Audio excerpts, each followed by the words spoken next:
who completed a BSc in psychology at the Federal University of Rio de Janeiro and a PhD in psychology and neuroscience at the Institute of Psychiatry, Psychology and Neuroscience at King's College London. He's currently in the Pontifícia Catholic University of Rio and also working as a visiting researcher at King's College London. His main area of interest is self-awareness in clinical groups, using a variety of methods to explore this topic in neurological and psychiatric conditions. More recently, he's also been investigating the potential impact of psychoactive substances on self-awareness. Very cool. From 2016 to 19, he was a Newton Advanced Fellow by the Academy of the Medical Sciences in the UK. In 2019, he was presented with the International Neuropsychological Society Early Career Award for his contribution to research in the area of brain behavior. Amazing. So please welcome our speaker. Thank you, Daniel. Thank you, Daniel, for the introduction. It's a huge pleasure to be here. I'm really delighted, really stoked to be here. I think it's the first time ever that I'm giving a talk after game drive. And first time ever. Really, really cool. And the title of the talk is a bit misleading because, as you guys know, sometimes we think about a title and then we're doing the talk, and then the talk has a life of its own. But the general idea is to maybe think about similarities. I'm going to be presenting my work, and part of the talk is just like general presentation of some of the stuff that I do. And some of that stuff is cognitive neuroscience, or some would call it experimental neuropsychology or something else. But then at some point there is, I'm going to switch to talk about some other work, and that's the thing where the social awareness bit starts. And there's so much in common, I think. When I think about Brazil and South Africa, there's so much in common, so much in common. It's my second time here only, but arriving in South Africa, I already feel vibes that I feel back home. There is a vibe. It's very hard to explain. I know that as a scientist, I shouldn't be talking about vibes, but there is a vibe. There is a vibe that I get when I'm here.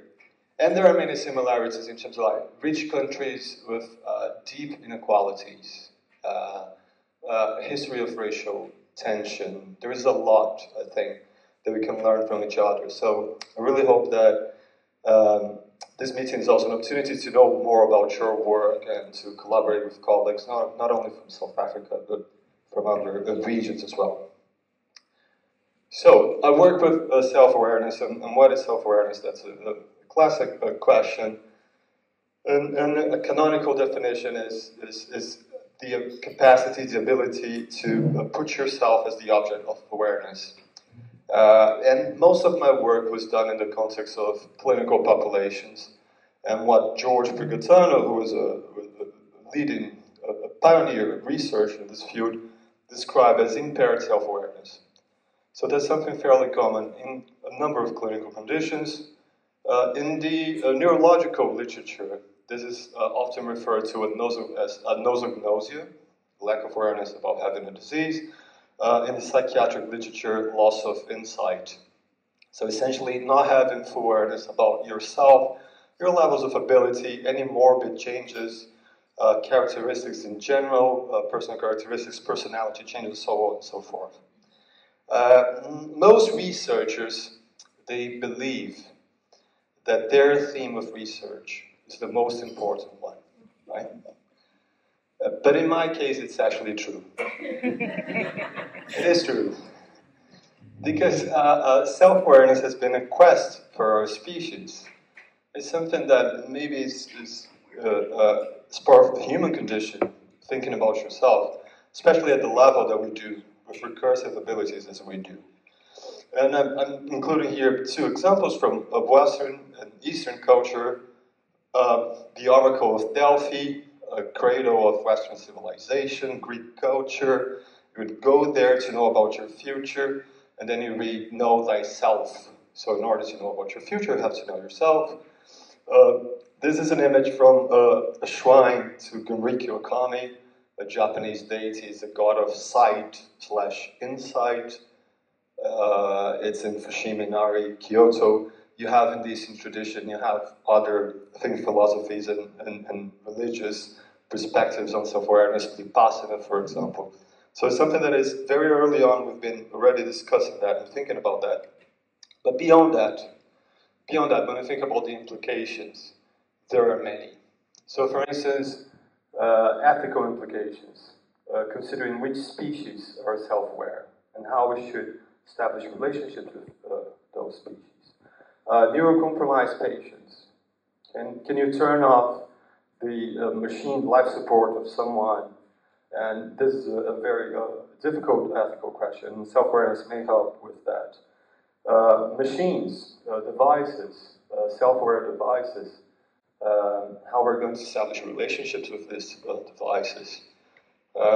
There's something about self-awareness as well that may be informative for our understanding of cognition in general, because cognition is self-serving by definition. Cognition only exists to make us survive, so self-awareness may shed some light on the workings of cognition in general. And as I said, work of patients as well. So that's the beginning of the talk, is a bit describing my work and the beginning of my work in this field, which was essentially work with clinical populations. And in particular, we did some work in people with dementia. So with my PhD supervisor, he had already published a model. And you see that, it's just like boxes, right? But what's the idea behind the model? Based on clinical phenomena, we can think about cognitive modules. And these cognitive modules, they generate self-awareness at some level. So self-awareness is an emergent property of the work and of different cognitive modules, including memory, error monitoring, and so on and so forth. So I'm not going to go into the details of the thing. But the notion here is that departing from clinical observation, we create a framework and we generate hypotheses and we test that empirically. And then this can be used to refine the model, and crucially, this can be used to improve clinical care. So that was the main drive of my work. And we can do it. We did that in a number of different ways. So for instance, this metacognitive awareness system, this refers to top-down or bottom-up influences in self-awareness. So we did a DTI study to see if integration of information potentially, or the white matter of the patients, people with Alzheimer's disease in this case, it was predictive of the ability, the capacity to be self-aware. We also looked into other stuff, as I said, top-down influences, so context, cultural context. So we did cross-cultural comparisons to see if self-awareness was modulated by that. My PhD was about the implicit component. Use this pointer, maybe it's easier. It's not working. But it was up there, right corner there, the implicit component, the idea that sometimes people who have impaired self-awareness, they will show some level of implicit knowledge or adaptation to their condition. So again, as I said, the general idea here is to have predictions that you can test empirically. And I'm just going to show you one example of that. And as I said, it's an example. It's just using as example memory. And this is something that I did a lot. Because, as I said, I did a lot of work with people with dementia. And in people with dementia, memory is probably a very important component in terms of predicting lack of awareness. And I'm not going to explain the whole hierarchical relationship between these memory systems, but essentially we can describe lack of awareness in people with dementia in a very simple way, which is people who have dementia, they forget that they forget. What I mean by that is that they have a pattern of deficits, which is caused by damage to the hippocampus. They cannot form new memories, they cannot update memories, and they rely on old semantic memory. So we call that a petrified sense of self, with a metaphor. Some people thought that the metaphor, that it could be suggesting that people with dementia were ossified or something like that, but that's not the idea at all. The idea is a sense of identity, which is solid, but does not change with time. It's outdated in time. And the interesting thing about that is that we made a number of predictions, and then 10 years after the original paper, we got back and reviewed the literature, and it was really cool to see how the work of other groups vindicated and confirmed some of our hypotheses. But we did empirical work ourselves. So I'm just going to show an example of something that we're about to submit with ERPs, event-related potentials. In this case, we had young adults, older adults, and people with Alzheimer's disease. We explored the feedback-related negativity. So it's an ERP that you have in response to feedback. So you do a task, you receive feedback. Typically, you have a stronger response in relation to negative feedback than positive feedback. This is something very classic in cognition in general. And here I think there's something already to be said about the challenges of doing that type of research in a developing country. We were talking yesterday in the EEG workshop, quality of the signal, having good data, how that's absolutely crucial. And in order to do that, we need to have a room that is well prepared for that in terms of having like a Faraday cage, ideally, control of temperature and so on and so forth. So that already gets hard, and we have to invest in infrastructure. So there's a lot of things when we're working in developing countries. There's a lot of money that goes into infrastructure, creating institutes, doing stuff from scratch. I think that's part of our work as well, and that's part of what we're giving to others at the end as well. It's not easy at all, but we have to do it, and it does limit our capacity at times to do high-impact research. But we have to try because, as Benjamin was saying, we cannot only be consumers of this sort of thing. So we have to try to do that research as well. We cannot only do a paper generating hypotheses for other people to test. We have to test them as well. So in this case, as I was saying, typically you have higher amplitudes for negative feedback. And what we did show here, there are changes for the P300 between groups. But essentially, for the feedback-related negativity, people with dementia, they have a stronger response to negative feedback, which suggests that on a trial-by-trial basis, they're registering their performance. They're really registering that they didn't do that well. There's a difference between a success and a failure trial. When you ask them to estimate how well they did, over 10 trials, they're fairly accurate, one being accurate here. So they're fairly accurate, there's no difference between groups. But over 100 trials, you start to see a difference. And over 500 trials, the difference is very clear. What's happening there? They're not consolidating the information. They have the information on a trial-by-trial basis, but they don't consolidate that into their sense of themselves. When I finished my PhD, a colleague of mine, an English friend / colleague of mine, he said to me, "So what are you going to be doing next?" I said, "To be doing the same stuff." And he said, "Oh, come on. How many experiments can you do on anosognosia and Alzheimer's disease?" And I thought, I can do hundreds. And you can do hundreds. But I think he knew me somehow. He knew that I wouldn't be doing only this. And I think there's something here that also speaks to what happens in developing regions in general, low and middle income countries. And it has to do with critical mass. Academia, I think, prizes specialists. I think it's fair to say that. And if you become like a super specialist in a field, you're going to advance your career further. And in developing regions, one of the saddest things maybe is this lack of critical mass. It's like you don't have a colleague. I remember that one of the things that delighted me doing my PhD is just talking to colleagues and saying, "Oh, that's a cool project," and learning from people who are right next to you. And sometimes, in certain contexts in developing regions, you don't have that. And that's super sad, as I said, but that generates opportunities as well. And we end up as researchers in developing regions, and maybe I'm speaking on my behalf. It's a general observation. I'm speaking on my behalf, so I'm not blaming the context on that.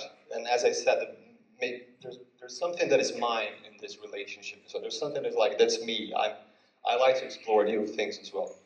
But the fact that you don't have a critical mass, it provides opportunities. So there's like a service, and that's part of that story. Someone once said to me, I had already written a paper on the relationship between mood and self-awareness. And then someone said to me, there is a bipolar service, and they don't do research there. I said, oh, that's brilliant. I would do the research there, right? I'm not a bipolar specialist.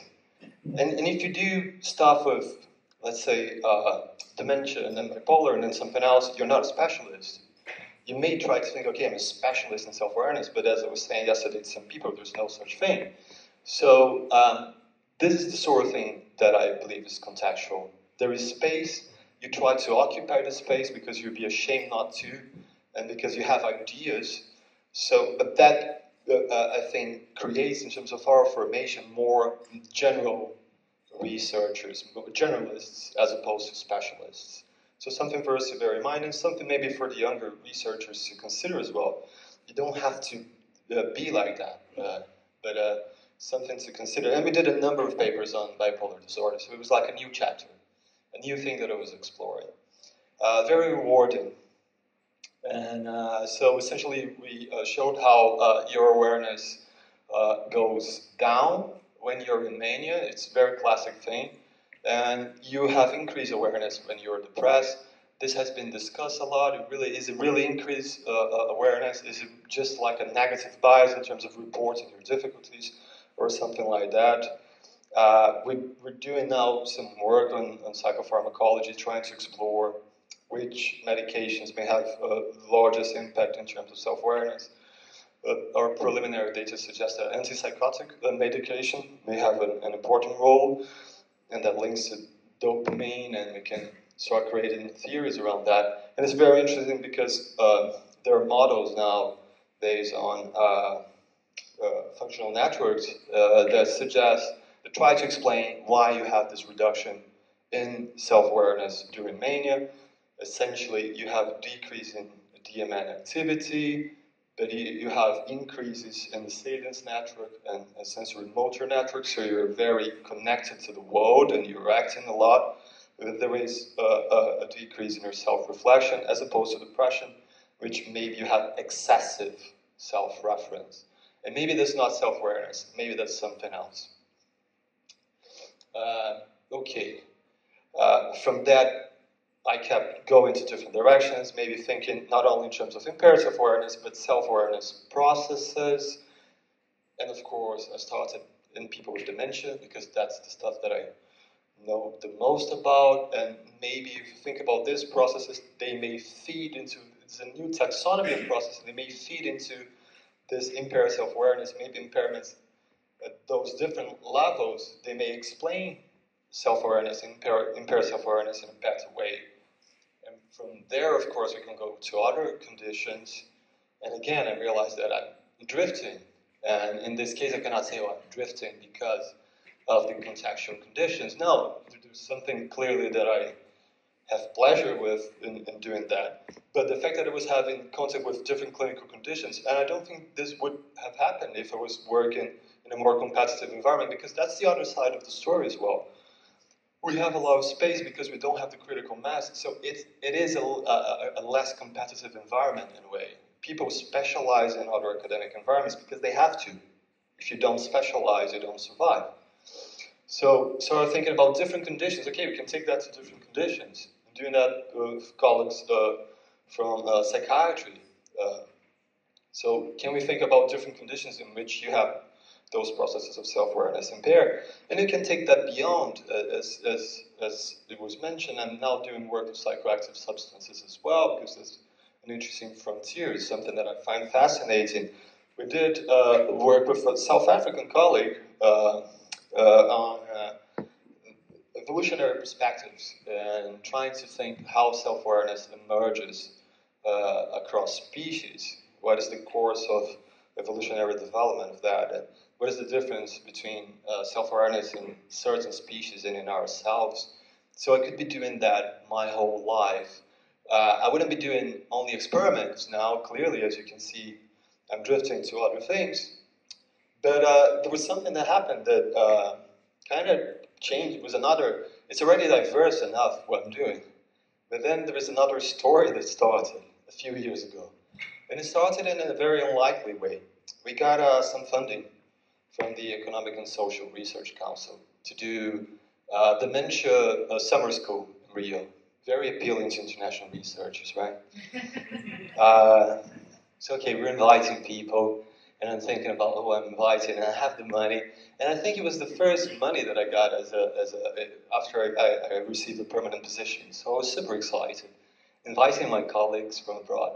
And I was thinking, okay, I'll do something very cool, jazzy, and I'll get cool people that do neuroimaging or something like that. And at some point, my supervisor said, I had already invited 3 different people, and he said, how about inviting Amy Spector? She does this work of therapy for people with dementia. And I didn't know Amy Spector at all. I didn't like the idea, because I wanted to do something cool and sexy and interesting. It's like, wow. And she did this thing, which to me didn't sound too exciting. But I was ignorant. I was simply ignorant at the time. Because I did the right thing. I followed my he was not my supervisor anymore, my former supervisor, but I followed my supervisor, which is always the right thing to do. So yeah, he's probably right. And then I invited her. And it was in the summer school, what happened was that we had the talks during the day, and then during the afternoons, groups of researchers would meet with the person who gave the talk to discuss ideas and think about collaborations. And she gave a talk.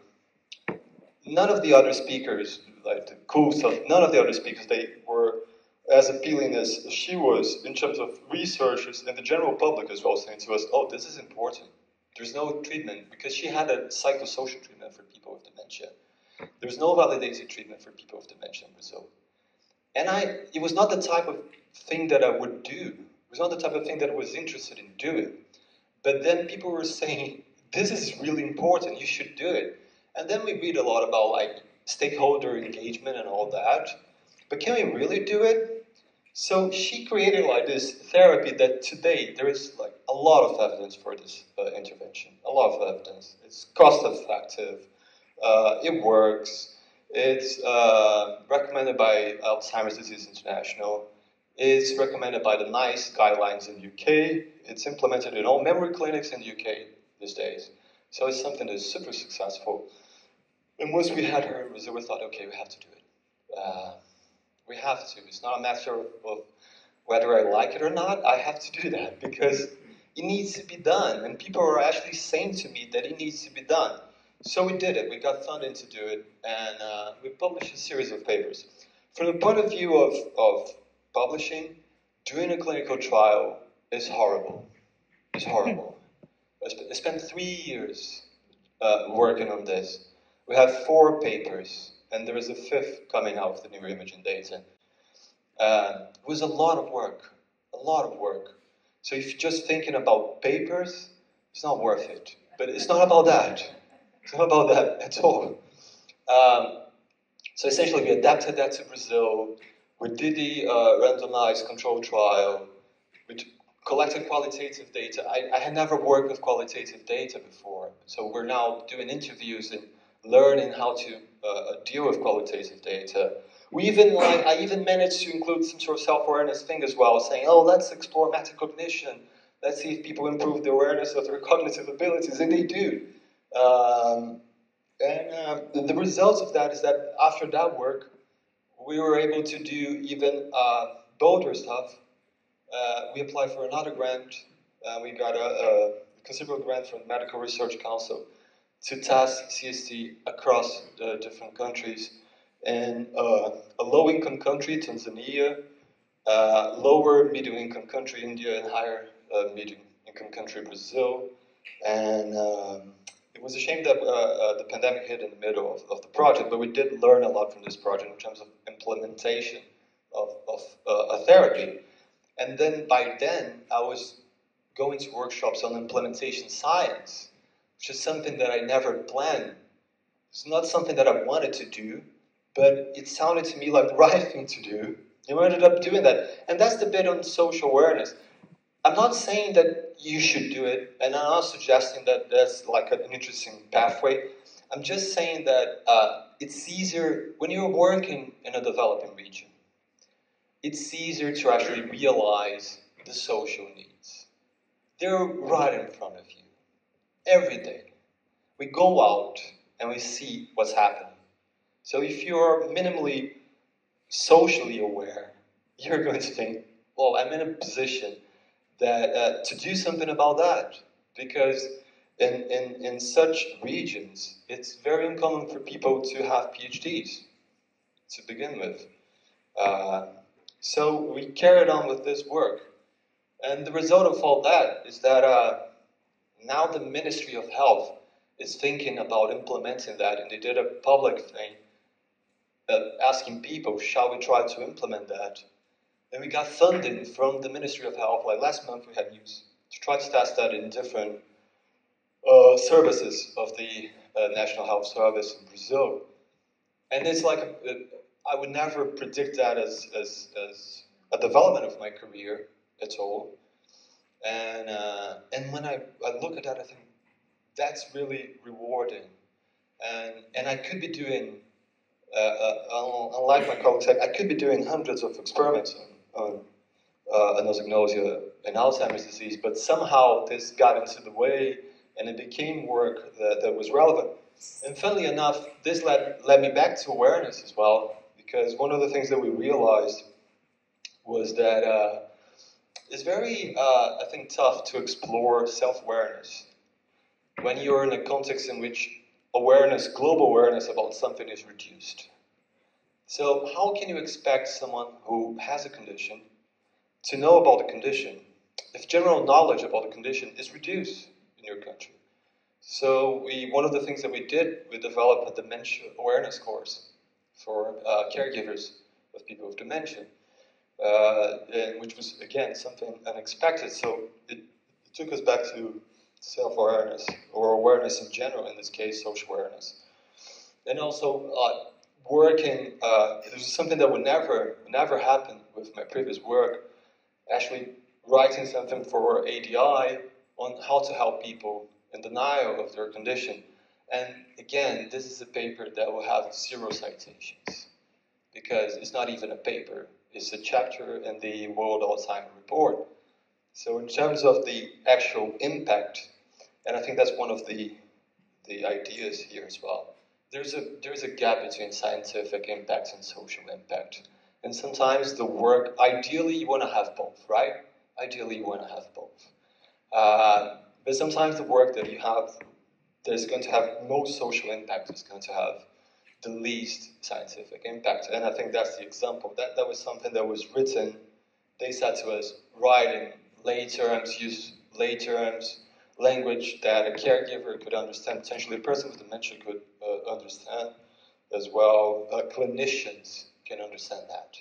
Try to condense all that into something. And so that was the pathway. As I said, I think there's something there that is individual. When I was preparing this talk, I thought it's a cross between a presentation in which I'm talking about my work, a psychotherapy session in which I'm talking about my anxieties, and a call to arms as well. This idea that, yeah, look, if there is a group of people that can actually think twice or think more about the social relevance of their work as researchers in developing regions. So that's the general idea. I'd like to thank participants and families because they're the reason for work. All the collaborators, the conference organizers, it's such a treat to be here. Thank you so much. Thank you so much. Funding, of course, it's all public funding with one exception. And of course, you for your attention. Thank you.